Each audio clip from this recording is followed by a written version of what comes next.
quiero ahora regalártelo para que lo utilices cuando tú creas que tengas necesidad de utilizar ese poder adicional. Aquí está mi nuevo Kiko.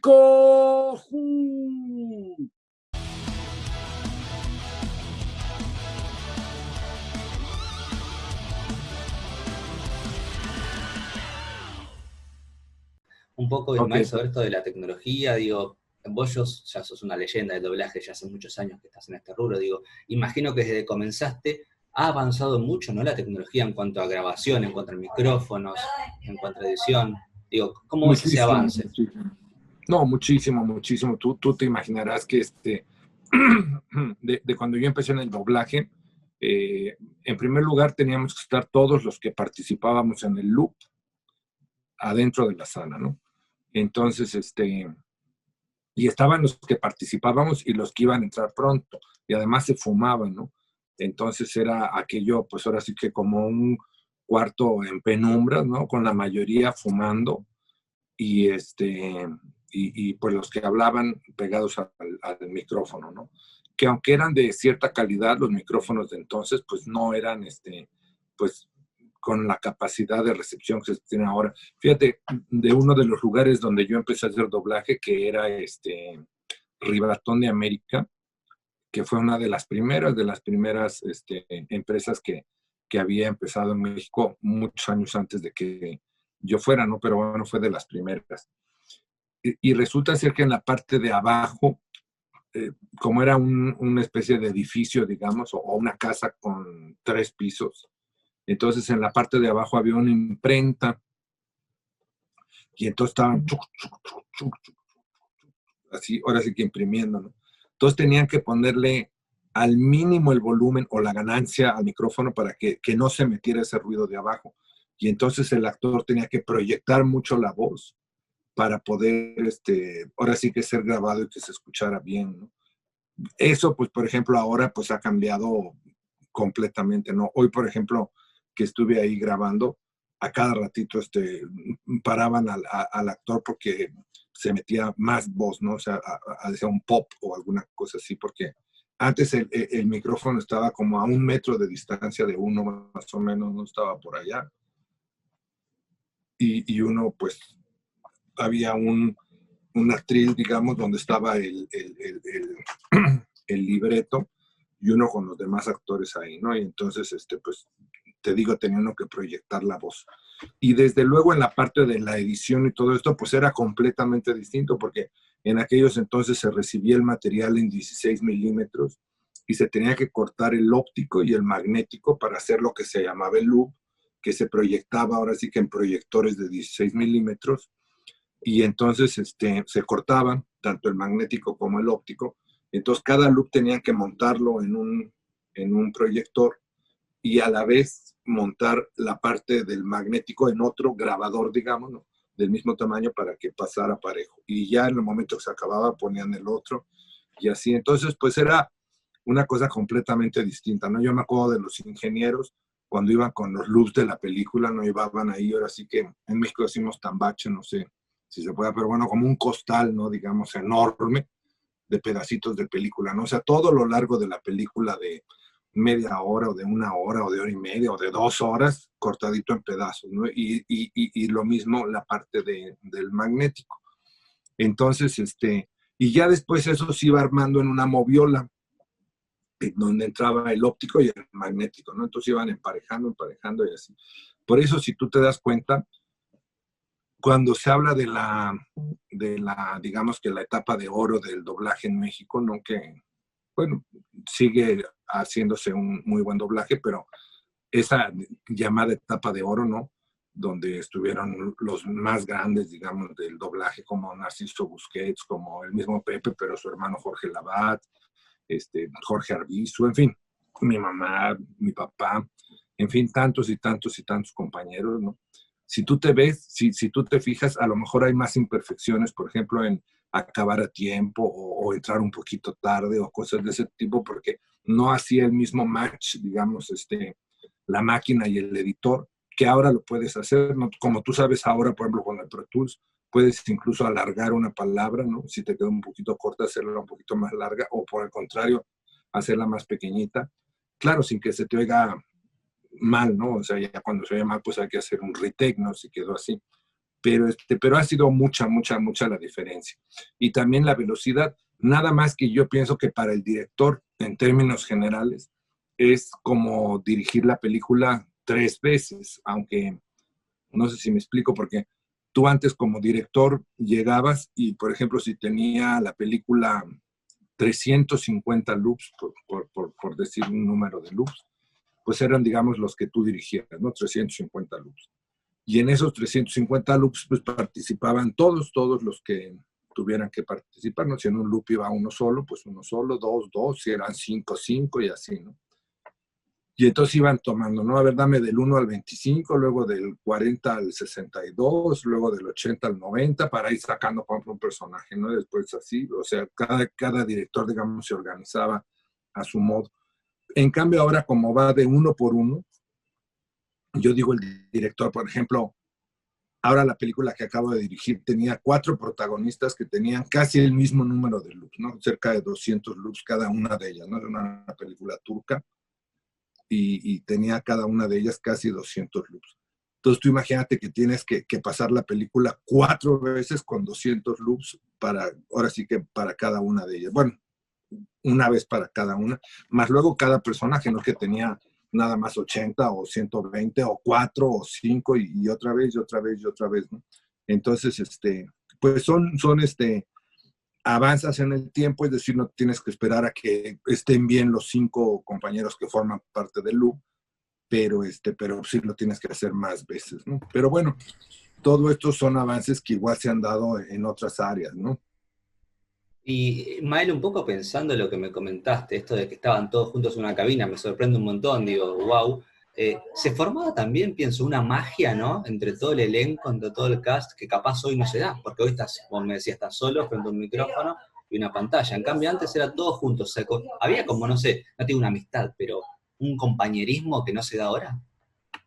Sí, todo el mundo decían y decíamos que éramos como la familia. Mira, en primer lugar, el doblaje era como por así decirlo, el patito feo de la actuación, ¿no? Porque la gente no entendía, es decir, los actores, todos somos actores, ¿no? Pero los actores, por ejemplo, con la especialidad de cine o de televisión o teatro, no sé, sentían que el doblaje era como, pues como estar eso en un cuarto oscuro, en un anonimato, ¿no? Porque tú podías doblar al más estelar norteamericano, por decirte algo, a Kirk Douglas, a Rock Hudson, qué sé yo, a Elvis Presley, ¿no? Pero la gente no sabía quién era la voz, ¿no? En aquellos entonces no se sabía quién era la voz. Y había una quizá mala idea de los compañeros actores de doblaje que querían que no se supiera porque decían, es que si ponen que yo doblé, por decirte algo, a Arnold Schwarzenegger y también doblé a Sean Connery, me van a decir, no, no, pues busca otra voz, ¿no? Y también a Sylvester Stallone o los de aquel entonces, ¿no? Entonces, en el fondo no estaban tan en contra de permanecer, digamos, en ese anonimato, ¿no?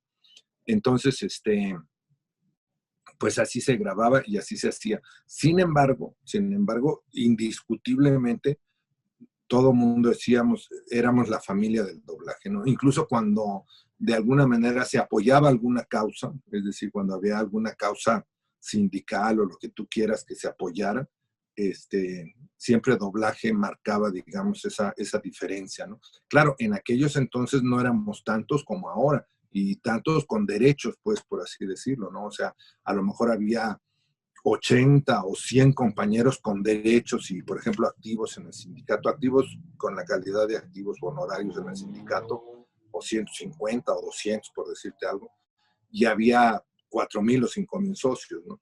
En cambio, ahora quiero decirte que, por ejemplo, en el doblaje hay cerca de 500, 700 personas con calidad entre activos y honorarios del doblaje, por ejemplo, en el sindicato, y fácilmente pueden tomar una decisión, ¿no? Bueno, o podemos, ¿no? Tomar una decisión cuando estamos de acuerdo en algo. Entonces, por esa parte, por la otra, pues se perdió mucho esa idea de la familia, ¿no? Yo me acuerdo cuando decían, pues es que la especialidad de doblaje entre activos y honorarios y todo esto dentro del sindicato son casi 500 compañeros. Bueno, me acuerdo de que sean como 300 compañeros, ¿no? Ahora decían 500, ¿no? ahora estamos hablando de 3,000 o 4,000, ¿no? A mí, por ejemplo, me pasa, ¿no? Hoy mismo que estaba dirigiendo, llegaron 3, 4 personas, bueno, llamaron a 3 o 4 personas que yo no conocía, ¿no? O sea, que yo no conocí. Cuando yo busco los busqué en Wiki, y pues resulta ser que por lo menos alguno de ellos hace estelares y todo eso, ¿no? Entonces dije, pues mira, lo que es ya estar tan desconectado.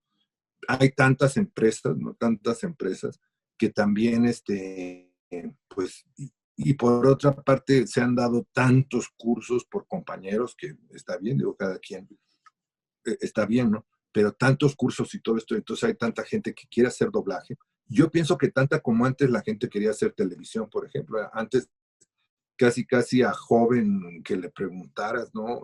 Joven, hombre, mujer, ¿qué te gustaría hacer? Pues actuar, ¿no? Y yo veo ahora, por ejemplo, que muchísima gente dice hacer doblaje, ¿no? Bueno, actuar y doblaje, ¿no? Tú dices doblaje, pues sí. Entonces, pasar de ser esa familia que éramos en el doblaje, ¿no? Yo te puedo decir que nos conocíamos todos prácticamente, ¿no? Había 2 empresas,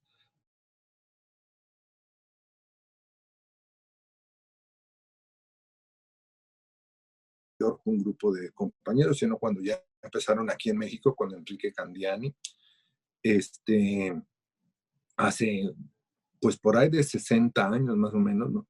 Pues eran 40 los actores que hacían doblaje, ¿no?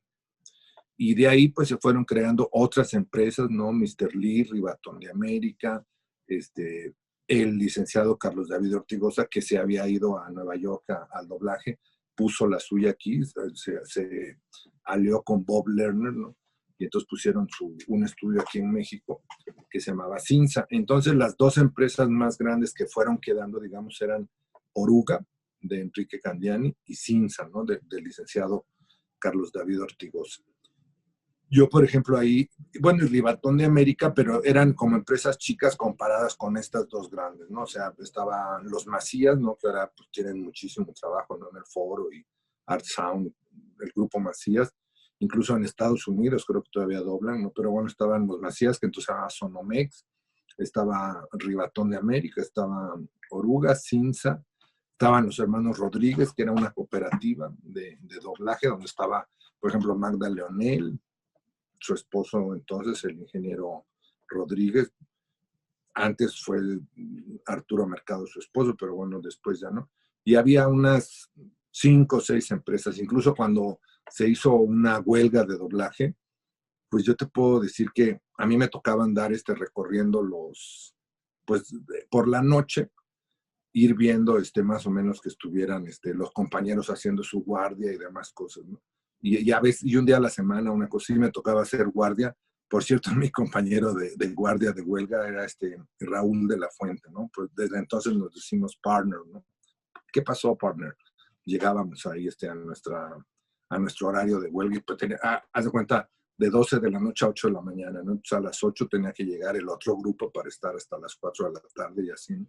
Pero pues te digo, éramos una familia, ¿no? Nos iban a visitar otros compañeros que no tenían guardias, por lo que fuera, porque tenían trabajo, o tenían teatro, o lo que fuera. Entonces nos iban a visitar. Y éramos una familia. Sin embargo, te voy a decir una cosa, ¿eh? Esas huelgas, ¿no? Esas huelgas fueron las que fueron perjudicando un poco la parte de los contratos colectivos con el sindicato, porque entonces los dueños de las empresas empezaron a decir, no, yo no quiero tener contratos con la ANDA, porque qué tal que un día me hagan una huelga y entonces pues yo paro mi producción y no le entrego al cliente lo que me está pidiendo. Y entonces eso empezó a hacer que empezaran a aceptarse que en una sola empresa hubiera compañeros actores de la ANDA y no de la ANDA, ¿no? Lo primero fue el Citatir cuando se metió, porque luego estas 2 empresas grandes que te decía yo, Oruga y Cinza, las compró Televisa, que era como el gigante, ¿no? de la producción de televisión. Entonces compró Televisa estas 2 empresas, ¿no? Y les hizo firmar un contrato que no sé, creo que se comprometían a que en 10 años o no sé cuánto no podían hacer doblaje, ¿no? O en 15, o no sé. Entonces él toma estas empresas y entonces prácticamente truena Intertrack y algunas otras más, ¿no? Salgado, Intertrack, eh, Auditel con René Salinas, ¿no? En aquellos entonces mi mamá tenía Come que se llamaba Compañía Mexicana Internacional de Doblaje, y entonces resulta ser que, sin decir nombres, ¿no? Pero contrata a una persona porque esta persona había trabajado, pues no me acuerdo, en alguna de estas empresas en Columbia o en Universal o alguna cosa así que daba trabajo, ¿no? Y entonces se retira, deja de trabajar y entonces se ofrece, digamos, para ser representante de la empresa, para conseguir trabajo, ya no solamente de donde había trabajado, sino de otras más, ¿no? Y pues conseguir trabajo para doblar, ¿no? Y entonces resulta ser que se le contrata, ahora sí que con un buen salario y demás cosas, ¿no? Y lo primero que consigue, creo que 40 largometrajes o una cosa, y se los lleva a otra empresa. Entonces, pues ya, pues ni modo, ¿no? Así fue la historia. De esas anécdotas te puedo contar muchas, digo, no solamente de cosas, sino cosas que a veces planea uno en la vida, ¿no? Que van a suceder. Yo me acuerdo que estuvimos en Estados Unidos cuando apenas se empezaba el doblaje, ¿no? Estuvimos a hacer allá. Estuvimos mi mamá y yo con una familia, los Agrama se apellidaban, no Agrama. Y un socio que quería que pusiéramos el estudio se llamaba Richard Veloz. Entonces fuimos a Los Ángeles, ¿no? Estuvimos viendo dónde iba a ser el estudio. Este señor Richard Veloz tenía un estudio, pero de grabación o de fotografía, pero finalmente pues era un set, por así decirlo. Entonces ahí se iba a poner el estudio y todo. Fuimos a desayunar y a comer con los Agrama, firmamos un contrato, fuimos a ver dónde podíamos quedarnos a vivir, regresamos a México ahora sí que para hacer una lista de las personas que podían irse y empezar, digamos, creo que iban a ser en un principio 8 parejas, ¿no? Bueno, 8 hombres, 8 mujeres y nosotros, ¿no? Para empezar a trabajar.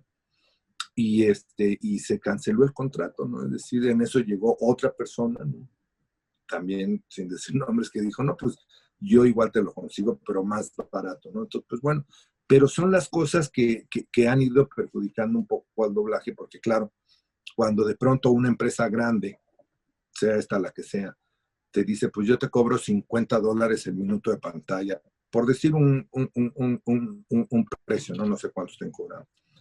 Y llega otro y te dice, pues yo 20 y te ofrezco a los mismos actores prácticamente, pues dices, bueno, pues entonces me voy con el de 20, ¿no? Y de pronto llega otro que dice, pues entonces yo 15. Y ese ha sido el problema, uno, por el cual se han creado tantísimas empresas, ¿no?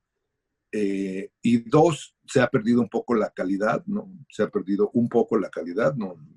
Hay empresas que siguen cuidando muchísimo la calidad, aunque sacrifiquen clientes en el sentido que digan, bueno, a lo mejor no tenemos tanto volumen, pero seguimos teniendo nuestra irreconocible o siempre reconocida, mejor dicho, calidad. Entonces, pues todo esto ha sido muy, muy, pues es un mercado finalmente, ¿no? En donde hay gente pues que desea iniciar y pase eso. Ya más adelante, si nos da tiempo, te contaré un poco cómo la ANDA trató de meterse para nivelar esa situación de lo de los actores, y desgraciadamente yo creo que finalmente fue algo que perjudicó aún más, ¿no? Porque las pocas empresas que tenían contrato con la ANDA decidieron salirse, ¿no? Pero bueno, eso será otro tema. No, lo que justo pensando en lo que me comentabas, Ismael, yo me acuerdo que hubo como una especie de cambio también en el doblaje en esto del protagonismo, cuando me decías que no conocíamos la cara. Yo me acuerdo cuando era pequeño, no conocíamos la cara de quien doblaba a las personas que estaba. Y ahora, ay, no, vos creo que viste, ¿no? Esta modificación de que ahora sí ya conocemos, ahora ya tiene rostro esas voces que nosotros vemos en las películas. Digo, ¿viviste ese cambio?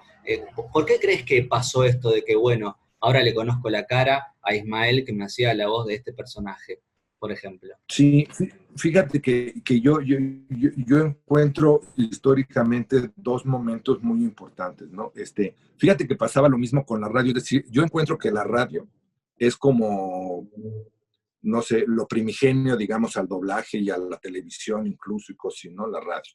Sí, los Porque, pues, radioteatros en su momento. sí, radioteatros y radionovelas y todo esto, ¿no?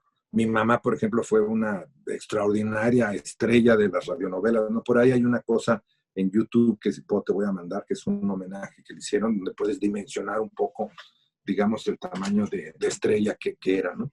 Y entonces, pero la gente oía, por ejemplo, a Anita de Montemar o escuchaba El juicio de los hijos o cosas así, y oían con la voz de Amparo Garrido, pero no sabían quién era Amparo Garrido, a no ser que hiciera televisión o teatro o cosas de ese tipo así, ¿no? Entonces, lo mismo empezó a pasar con doblaje. Hubo algunos momentos en los que de pronto se dio prioridad a la voz del actor que hacía en doblaje, porque, por ejemplo, cuando estaban haciendo Kojak con Telly Savalas, él quiso conocer a Víctor Alcocer porque decía, ya quisiera yo tener esa voz maravillosa que tiene este señor que hace mi voz en México, ¿no? Y entonces, también otra de las grandes mandó felicitar a Yolanda, una compañera Yolanda, ¿no? Por su trabajo, ¿no? Que también era extraordinario. Y a Sergio de Bustamante, eran Yolanda y Sergio de Bustamante. Pero eran como algo excepcional, ¿no? Incluso yo te puedo decir que la inmensa mayoría, ¿no? La inmensa mayoría, quien doblaba, por ejemplo, a Superman, creo que Manuel de la Llata, ¿no? En aquellos entonces, pues, no lo conocía. Y pero después de estos acontecimientos que te decía que de pronto el actor protagónico norteamericano decía, oye, pues, ¿quién está haciendo mi voz? Qué barbaridad. Y entonces, por algo, era noticia. Hay dos momentos, pienso yo, ¿no? Uno, la salida de Humberto Vélez de Los Simpsons, es decir, cuando cambian las voces de Los Simpsons, la gente como que dice, ¿qué pasó? Como que ya no es la misma voz, ¿no? O sea, y entonces empiezan a reclamar y a pedir y a exigir las mismas voces, que por cierto no hacen caso, pero bueno, a ellos les sirvió en el sentido personal, pues Humberto de sus presentaciones y todo eso que la sigue teniendo y le va de maravilla y me da muchísimo gusto porque además es un gran actor y un extraordinario compañero, ¿no? Y otro momento, yo creo, prácticamente de la misma dimensión, es cuando exigen que las voces latinas que grababan Dragon Ball sean las mismas que vayan a la película, por ejemplo, de la batalla de los dioses y demás cosas. Ahí ya conociendo un poco más con respecto de las caras o los nombres o alguna cosa y de quienes lo hacían, no digamos de Mario y René, ¿no? Sino en general de Carlos II, de Gerardo Reyero.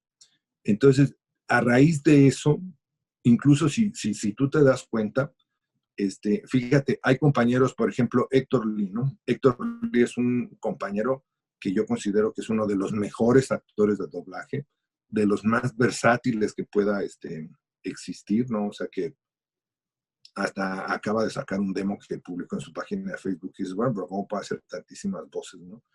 Y sin embargo, por ejemplo, él retoma otra vez lo de las convenciones y a salir a raíz de que hace al Kaiosama en lo de la batalla de los dioses, ¿no?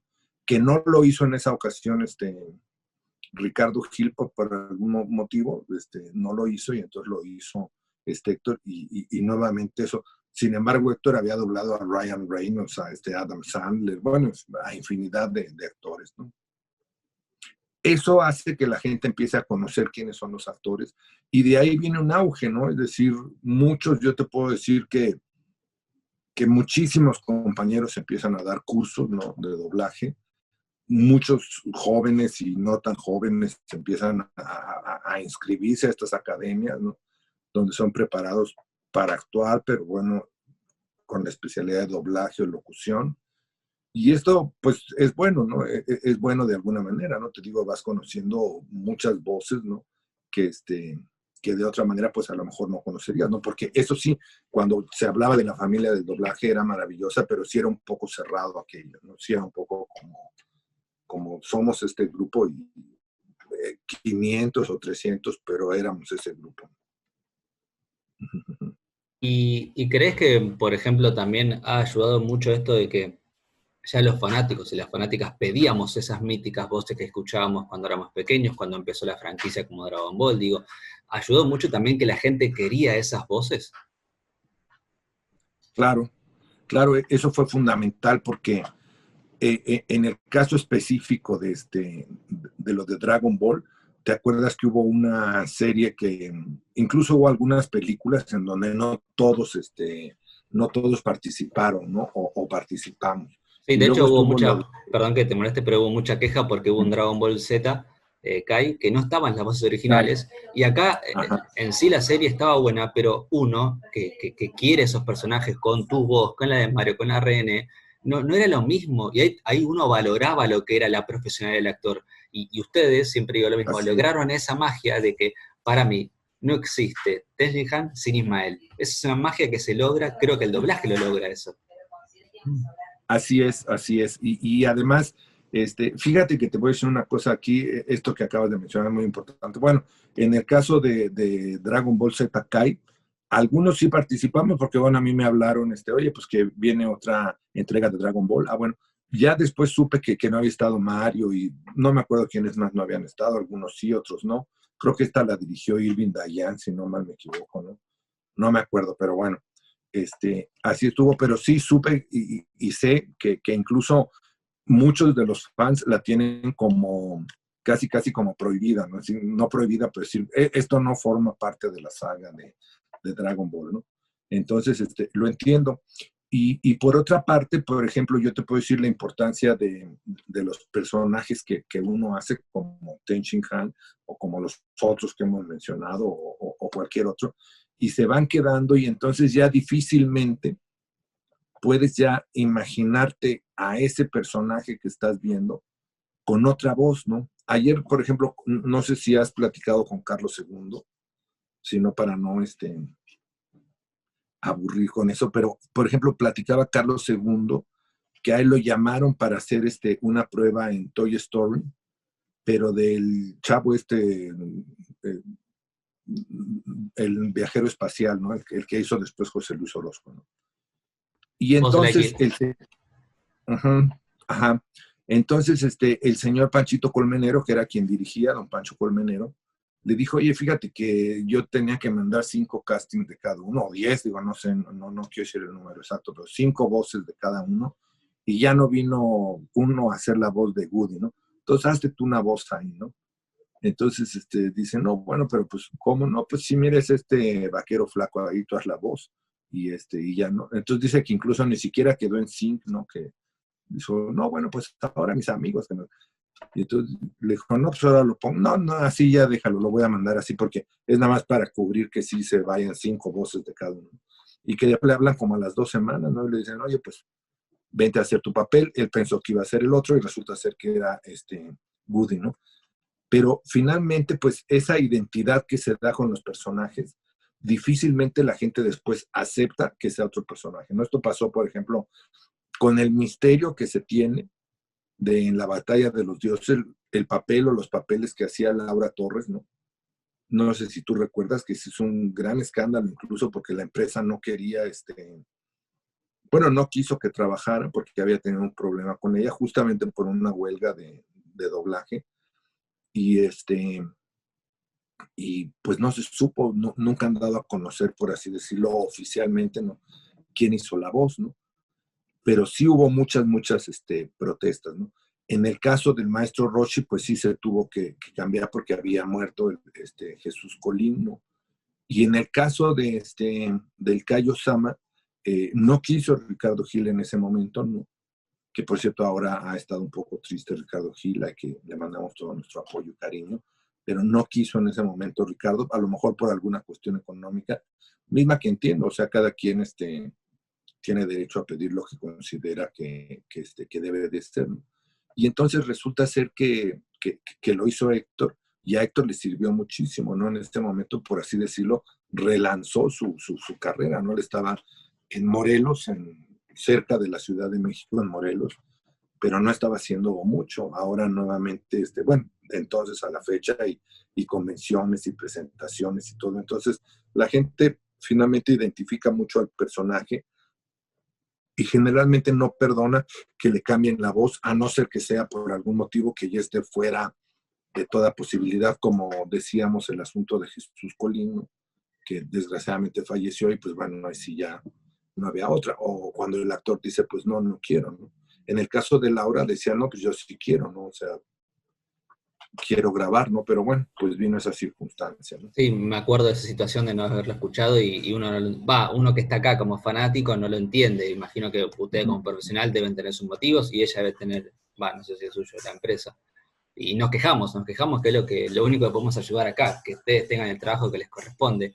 Pero me interesa esto de que comentabas que, digo, también te pasó que hay películas, series, franquicias como Dragon Ball que son conocidas en el mundo. ¿Ha ayudado también a la expansión del doblaje en sí?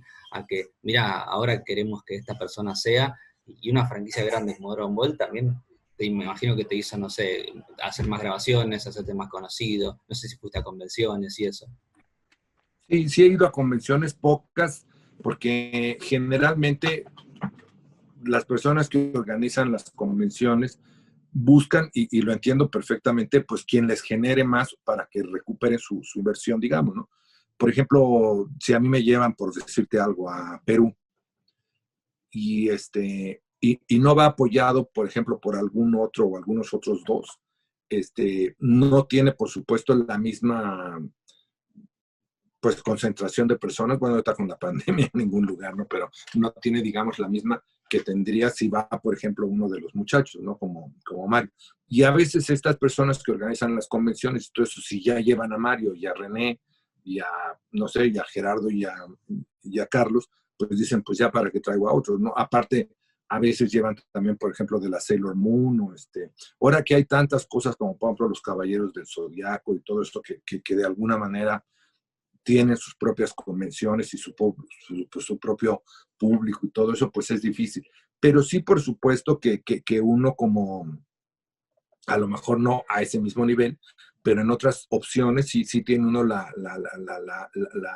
el deseo de poder estar conviviendo, compartiendo, y lo he tenido, he tenido eventos muy importantes en donde afortunadamente he sido invitado, y te puedo decir que es muy grato, o sea, que gente, por ejemplo, te diga, es que usted y todos los de Dragon Ball marcaron mi infancia, ¿no? O sea, yo escucho su voz y digo, pues, qué barbaridad, ¿no? Yo lo escuchaba de niño, y fíjate, considerando que Dragon Ball pues ya cumplió 30 años, ¿no? Pues tú imagínate nada más la cantidad de personas, es un poco como el Chavo, ¿no? Cuántas generaciones no han pasado, no el Chavo con más tiempo, ¿no? Pero han pasado, y se sigue repitiendo, y de alguna manera está presente Dragon Ball, y de alguna manera de pronto viene una nueva película o una nueva saga, ¿no? De Dragon Ball, como fue Dragon Ball Super, y nuevamente vuelve a tener pues toda su audiencia y todo esto, ¿no? Quizá bajó un poco ahora con lo de Broly, pero yo pienso que fue un poco porque no tuvo tanta situación de jale como tuvieron la batalla de los dioses y el regreso de Freezer. Bueno, ¿y qué fue esa situación de volver después de muchos años? Porque ya vos habías terminado en los 90, volviste con Kai otra vez, pero bueno, fueron entre medio muchos años de hacer un personaje. ¿Cómo es eso de lo profesional? ¿Tenés que volverlo a trabajar, te volviste a escuchar, o ya después de años de hacerlo en los 90 ya lo tenías en la cabeza? No, claro, mira, primero, por supuesto, la voz te cambia un poco, ¿no? Es decir, si estamos hablando que fue hace 30 años, pues mucho o poco, pero la voz te cambia. Eso me pasa, por ejemplo, también con Senbei Norimaki, que Senbei, yo te vuelvo a Dragon Ball, Senbei Norimaki, yo lo hice con esos graves y agudos, ¿no? Así de, hola, ¿qué tal, querida Arale? Vamos pronto. Como un homenaje, por así decirlo, al gallo Claudio que hacía mi papá, ¿no? Entonces yo dije, pues este personaje, y me dieron permiso los dueños de la empresa, ¿no? Entonces le puse la voz así, ¿no?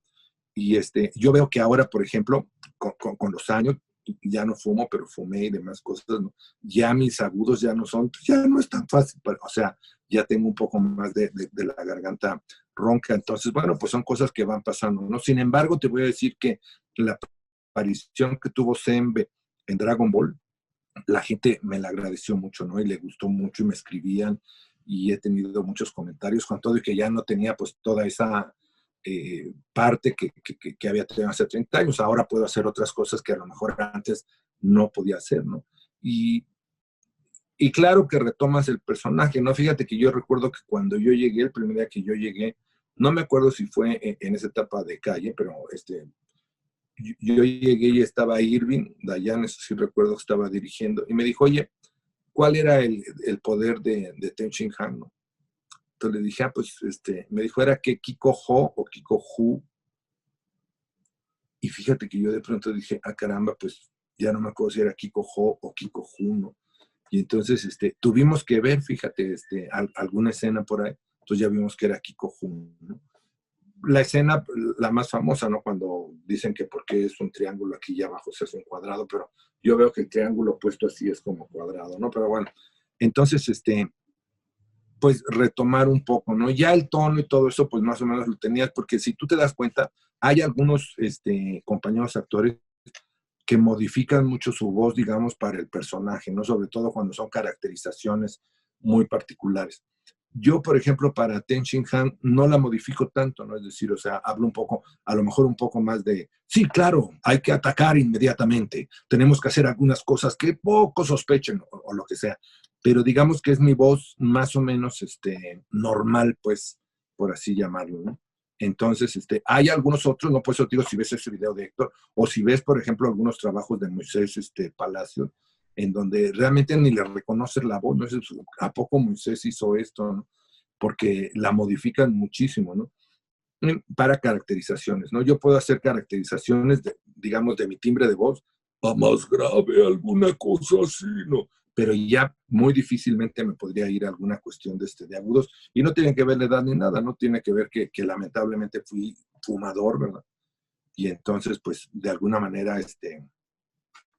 se lesiona un poco la garganta, por ejemplo, para los agudos, no así para los graves, ¿no? Entonces, como Ten Shin Han no tenía muchos agudos o cosas de este tipo, pues no me costó tanto trabajo, ¿no? Y claro, el verlo, el ver algunas escenas, el ver algún capítulo, pues te hace otra vez retomar y pues entras nuevamente a aquello, ¿no? ¿Y cómo, va, qué sentiste esa situación ya medio lo comentaste, pero me gusta que lo digas de vuelta esto de que tenés a alguien de, no sé, 30, 40 años diciendo gracias por el trabajo que haces y después te aparece un nene de 8, 9, 10 años y te dice me encanta lo que haces? Digo, estás marcando más de una generación, debe ser hermoso. Sí, fíjate, es una cosa que realmente es difícil poderle explicar porque yo soy una persona, si tú conoces un poco de mí, que por ejemplo he hecho mucha televisión, yo he hecho más de 30 telenovelas, muchos programas de La Rosa de Guadalupe, he hecho mucho trabajo en televisión, ¿no? Yo mismo a veces cuando veo todas las cosas que he hecho, ahora he estado sacando algunos pedacitos de algunas novelas que he encontrado en YouTube y cosas de ese tipo. Y digo, ay caray, pues cuánto tiempo, ¿no? Más de 30 años también de hacer televisión y casi ininterrumpidamente, si bien estos últimos años no ha sido tan constante, pero sí te puedo yo decir que 20 o 25 años por lo menos hacía yo una telenovela por año, digo, a lo mejor no era el papel estelar, pero estaba yo ahí, ¿no? Y yo te aseguro que tiene mucho más reconocimiento el trabajo del doblaje que todo eso que yo he hecho en televisión, ¿no? En teatro gané un premio porque hice una obra que se llamó Eche Novo, que el escritor se llama Gonzalo Valdés Medellín y ganó un premio nacional de dramaturgia.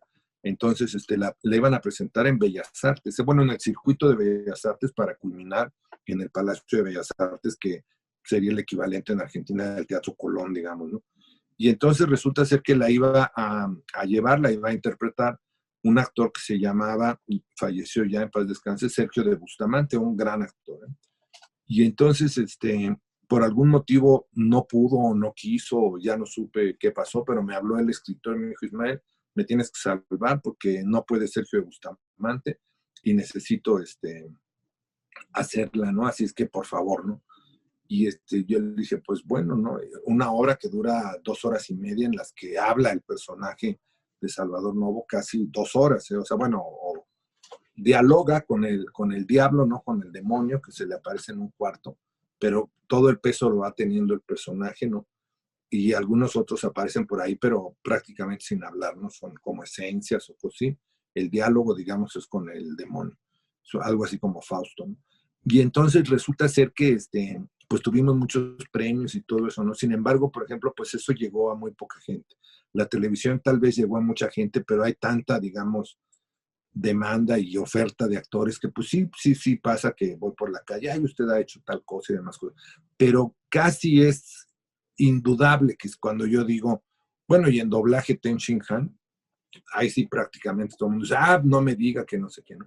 Habrá quien le guste mucho Dragon Ball, habrá quien le guste poco Dragon Ball, pero todo el mundo conoce y ha visto la serie, ¿no? Aunque sea poco, no, me he encontrado con personas que dicen, a mí no me gusta, pero sí sé quién es Ten Shin Han y Goku y todo eso, ¿no? Entonces, prácticamente no me he topado con alguien que me diga, ¿qué es eso de Dragon Ball? Entonces, pues es un contentamiento con algo que has hecho, ¿no? Porque pues finalmente es tu trabajo, ¿no? Y es un reconocimiento a tu trabajo. Puede ser un gran trabajo, puede ser sometido a escrutinio o a lo que tú quieras, pero finalmente hay resultados y los resultados están en lo que a la gente le agrada, ¿no? Y no tengo la menor duda que nuestro trabajo, de todos, ¿no? De los estelares y de los no tan estelares, pero de todos, siempre ha sido algo muy tomado en cuenta, especialmente en Dragon Ball. Sí, porque encima lo lindo es que también sos parte de una franquicia mundial, ¿no? Digo, conocida mundialmente y exitoso y en Latinoamérica, y no sos parte, sino que sos un personaje eh, importante y eso está bueno y hasta lo pienso del lado de esto profesional, digo, no sé si te lo han preguntado capaz, pero en su momento, cuando grabaste, no sé, viste, porque un montón de capítulos estuvo Tenchihan tanto en Dragon Ball en los 90 o en Dragon Ball Z, un montón estuvo, digo, ¿se veía ese éxito? O uno notaba como que, bueno, le va bien y punto, no es lo que es hoy, por ejemplo. No es lo que soy. Cuando yo grabé Dragon Ball Z, que a lo mejor, tú sabes que no aparece después tanto Ten Shin Han, porque muere el actor que hacía a Ten Shin Han en japonés. Entonces, Akira Toriyama considera como un poco de respeto por el duelo, ¿no? Digamos, por ese actor, y no le da tanta relevancia, por lo menos en la siguiente entrega, ¿no? Y entonces, pues queda un poco así. Además de que, pues finalmente es de una raza humana, ¿no? O no puede llegar a Dios y demás cosas, o no puede llegar a tener tantísimo poder, ¿no?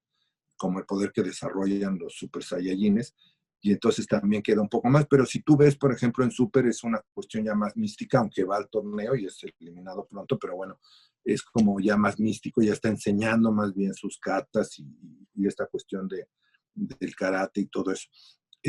No tuvo, sin embargo, en los 90s tanto reconocimiento, o por lo menos no lo noté, digamos, ¿no? Tanto reconocimiento como lo tiene actualmente.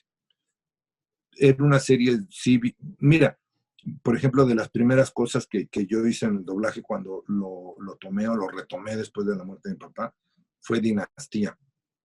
Dinastía, junto con Dallas, fueron las dos series más importantes durante mucho tiempo norteamericanas que pasaban en México, ¿no? Dinastía y Dallas.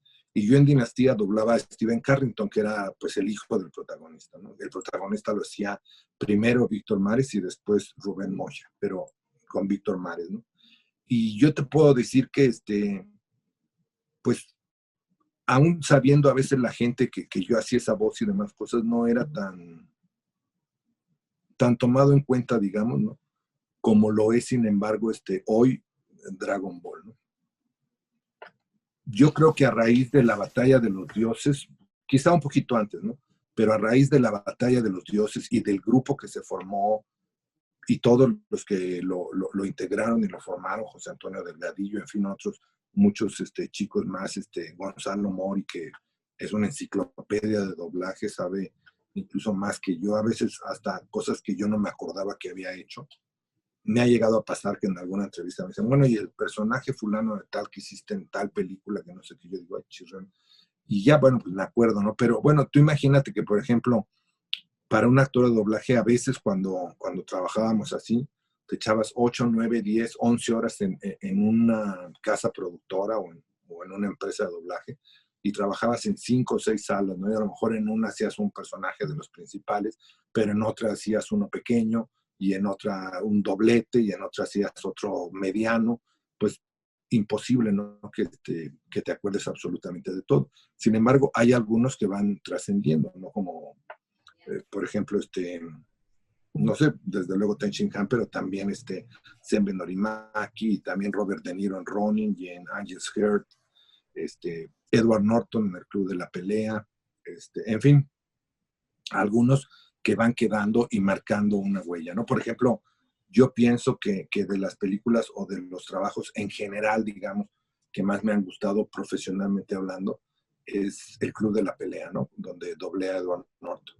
Y me gusta verla a veces cuando la veo, me gusta verme sin un afán crítico, ¿no? Porque ya ves que uno siempre cuando vuelve a ver algo que hizo, dice, ay, pues aquí quedé corto, o aquí quedé largo, o aquí debí de haber, no sé, enfatizado más, o lo que sea, ¿no? Pero me gusta verlo, ¿no? Y generalmente no me pasa lo mismo con todo lo que hago, ¿no? Es decir, porque a veces uno va, graba, por ejemplo, ahorita está pasando Tierra Amarga, donde el papel que realizo es un papel muy bonito de Fekeli, el padrino, digamos, de uno de los protagonistas también, pero sale muchísimo ahí.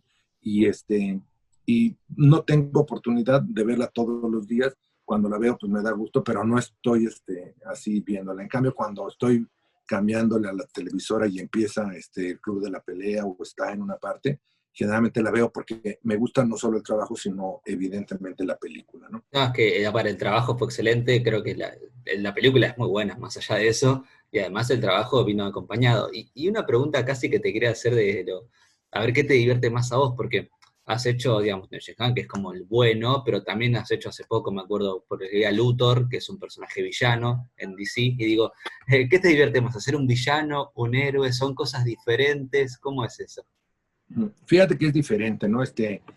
Luthor lo hice yo porque cuando yo escuché, a mí me hablaron para darme ese proyecto en esta empresa de Universal Synergia y me dijeron, oye Ismael, pues vas a hacer este proyecto de la Liga de la Justicia Apocalipsis, la Guerra Oscura, ¿no? Y pues chécatelo, revísalo y pues vemos el reparto, ¿no? Entonces yo con lo primero que me encuentro es que de esa saga, digamos, todas las películas anteriores, que eran 13, si no me equivoco, se habían hecho en Venezuela. Entonces, no contaba yo con las voces aquí de quienes habían hecho a Batman, a Superman, a Flash, a Alex Luthor, a todos ellos, Capitán Boomerang, a Dairy Queen. O sea, no los contaba yo en México. Sí había actores que ya habían hecho esos personajes, ¿no? Dairy Queen, que ya habían hecho esos personajes, pero en otro tipo de entregas, ¿no? Entonces, bueno, empecé a llamar, ¿no?, a algunos de estos actores, ¿no? Bueno, a través de la empresa, ¿no? Como E.G. Duskevix, que hizo a Batman y demás cosas. Y yo encontré en la voz del ex Luthor una gran similitud con el trabajo que yo venía realizando para otras cosas, ¿no? Entonces lo hice y yo creo que quedó muy bien. Yo acababa de hacer, por ejemplo, que es otra cosa, ¿no? Pero en una novela turca que se llamaba Elif Atarik, que era un malvado malévolo, que tenía secuestrada a la niña y esto y lo otro, y le hacía horrores y demás cosas, ¿no? Y entonces algunas otras cosas como en Donnie Darko, que fue más pequeño, pero también, ¿no? En los Caballeros del Zodiaco también hice los, algún antagónico. Y yo pienso que es igualmente relevante. A veces, fíjate, se queda más el antagónico, ¿no? O sea, se queda más en el sentido de mayor presencia. Por ejemplo, un actor de televisión dice cuando te odian en la calle, cuando estás siendo malévolo, que la gente te grita en la calle, maldito, y que no sé qué, pues es que hiciste un gran trabajo, ¿no? Porque ahora sí que la gente está metida en el rollo de lo que de lo que te ve en la televisión, ¿no? Entonces yo creo que en el doblaje es también muy similar, ¿no? Fíjate, hay por ejemplo, dentro de Dragon Ball, algunos, bueno, los que son malos, pero si tú te das cuenta, por ejemplo, incluso en la batalla de los dioses, ¿no? Acaba no siendo tan malo el dios de la destrucción, ¿no? Entonces dice, bueno, pues yo los dejo aquí, ¿no? Ya vendré otra vez o demás cosas, Bueno, ¿no? sin ir más lejos, Tenchi Han Y, empezó siendo un malo en Dragon Ball. bueno, para mí más lejos, Tenshin Han, que venía con el maestro Zuru y demás cosas, Sí. era un villanazo, ¿no? Y el todo y todo eso, pero bueno, cambia, ¿no? Entonces, si tú te das cuenta, pasa mucho por ejemplo, en Dragon Ball, que de pronto ya ante alguna cuestión más inminente, como se unen, ¿no? Algunos no, pues siempre tiene que haber villanos, ¿no? Es decir, si no, pues no tendría, pues, el argumento necesario, ¿no? pero fíjate tú cómo de alguna manera van convirtiéndose como no, en no tan malos, y si no en un momento determinado hasta pues son francamente apoyan, no todos, ¿no? Hay villanos como Napa, como Cell, como otros que bueno, pues ahí se quedaron en esa maldad y demás cosas, ¿no? Ya ves todo lo que nos ocurrió a Chaos y a mí, ¿no? Pero bueno, ahí está lo importante. Sabes que ese momento que protagonizaba un Chavos y Vos fue épico para toda la franquicia. Fue muy, Sí, sí, muy sí, sí. divertido. Sí, Eh, eh, eh, indiscutiblemente eso, lo de Cell y lo del moco, por ejemplo, dentro de mi personaje yo creo que son de las cosas que más recuerdan, ¿no? Sí. y justo cuando nombrabas que hacías una telenovela también, ¿hay una diferencia desde lo profesional en hacer la voz de un personaje animado a un personaje real? Yo como te decía, bueno, la hay por supuesto porque en un personaje real no puedes tú caracterizar mucho la voz, a no ser que por alguna razón el personaje que estés doblando tenga alguna característica específica que tengas que desarrollar, ¿no? Como de una manera que esté haciendo una caracterización de alguien, es decir, si por ejemplo tú escuchas la voz de Johnny Depp en por ejemplo, en Alicia en el País de las Maravillas y lo escuchas en me refiero a Johnny Depp y no al actor que lo ha doblado, pero también, ¿no?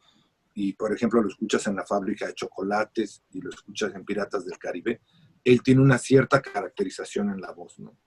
A lo mejor en una habla más así o en otra habla un poco más así. Y también la persona que lo hace en doblaje. Sin embargo, si tú, por ejemplo, escuchas a otro actor, ¿no? A otro actor, por ejemplo, a Brad Pitt, pues generalmente lo escuchas más o menos sin una caracterización de su voz.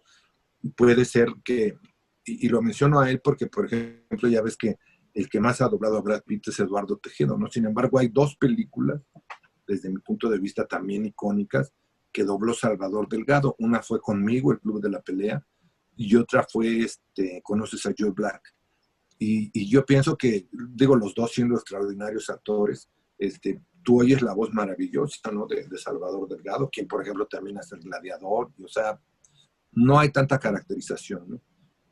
Puedes modificar algunas cosas, algunos tonos, a lo mejor si el personaje es más joven, pues tratas de hablar un poco más, hola, ¿qué tal? ¿Cómo estás? Qué gusto en saludar. Y si es más grande, pues le apuntas un poco más así. Pero en realidad no hay tanta caracterización, por así decirlo, en un personaje real, que sí se presta a que la tengas en un personaje animado, ¿no? Y sobre todo porque imagino que, a ver, yo siempre digo lo mismo, el doblaje es arte, digamos, el uso de la voz, la actuación es arte, y que llegue algo artístico que le guste a otra persona, en el corazón debe ser algo hermoso lo que se siente. Y vos llegás a Así toda es, así Latinoamérica, es. no es a un país, es a toda Latinoamérica y a más, diría yo. Sí, sí, sí, sí, sí, por eso te digo, es algo que no tienes palabras realmente para definirlo, ¿no? Te repito, ¿no? Yo he estado en Argentina muchísimas veces, ¿eh? O sea, muchas, muchas veces, quizá en otra ocasión platiquemos el motivo, pero bueno, porque trabajaba yo en una sociedad de intérpretes, asociación de intérpretes, la ANDI, que tiene su hermana, pues, en Argentina, que es Adi Capif, por un lado, y Sagay por la otra, ¿no? Entonces, pues yo durante 12 años más o menos iba 2, 3 veces al año a Buenos Aires, ¿no? Entonces, bueno, a Buenos Aires y a Chile y a Colombia y a Venezuela y a varias partes, pero Buenos Aires. Entonces, realmente tengo recuerdos extraordinarios, así extraordinarios de, de toda Latinoamérica, ¿no? Pero de manera muy especial de Argentina, ¿no? Y fíjate, yo podía haber estado saliendo hacía poco tiempo en una telenovela, o incluso veía que habían pasado un programa de La Rosa de Guadalupe o alguna cosa, ¿no? Pero cuando yo mencionaba que había hecho a Ten Shin Han, ¿no? Lo mismo que platicábamos, ¿no? Muy poca gente no sabía de quién se trataba, ¿no? Entonces, era muy, muy interesante porque de pronto, fíjate, estas sociedades de gestión representan los derechos de propiedad intelectual de artistas e intérpretes, ¿no? Entonces, pues íbamos nosotros a Argentina a pedir que nos dieran el dinero, por ejemplo, de Luis Miguel y de tal otro cantante y de tal otro, y nosotros a la vez, pues llevar lo correspondiente que se hubiera recaudado en México. Y nos decían, no, no, pues sí, aquí no. Y cuando decía, bueno, y del doblaje, no, pues todavía no lo estamos cobrando, pero en cuanto sea, seguramente que Dragon Ball será una serie que va a recaudar mucho dinero en Argentina, ¿no? Por todo el trabajo que se hace. Entonces, fíjate que a lo mejor por el hecho de que trabajé varios años con Edgar, yo veía como un paralelismo, digamos, entre las historias, ¿no? No la historia de la serie, ¿no? Sino el desarrollo, pues, digamos, del Chavo y de Dragon Ball. Porque, fíjate, por ejemplo, en Paraguay, no sé cómo le llaman en Argentina, pero a las botellas grandes de cerveza, que en México les decimos caguama, le llaman ñoño, justamente por el personaje de Edgar de ñoño, ¿no? Y yo veía que, por ejemplo, prácticamente quien hacía alguna cosa así de esta naturaleza, inmediatamente se identificaba con un Kikoju, ¿no? Entonces, pues son cosas que, como bien te decía, como pues no te queda más que agradecer el haber tenido esa oportunidad de la vida a la madrina que, gracias a Dios, todavía vive. Ya está retirada la madrina, pero bueno, la madrina que nos escogió, entonces no se hacía casting, nos escogió, ¿verdad? Y dijo, pues, tú haces tú haces tú haces este otro y demás cosas, ¿no? Y resulta ser que, pues, de pronto tuvo esa trascendencia, ¿no? Yo pienso que lo mismo pasó a el Chavo, que cuando lo estaban haciendo y que tenía éxito aquí en México y que gustaba, pues no se imaginaban lo que iba a repercutir en toda Latinoamérica y ahí sí en gran parte del mundo, ¿no? Porque, por ejemplo, Dragon Ball no pasa doblado en español en Europa o en Estados Unidos o incluso ni en Brasil, ¿no? Pero, por ejemplo, la otra del Chavo sí, ¿no? Entonces, han tenido esa similitud en el sentido de trascender realmente, ¿no? Que muy pocas series, y abocándonos ya a la parte del doblaje, ¿no? Yo pienso que, pues, ¿qué será?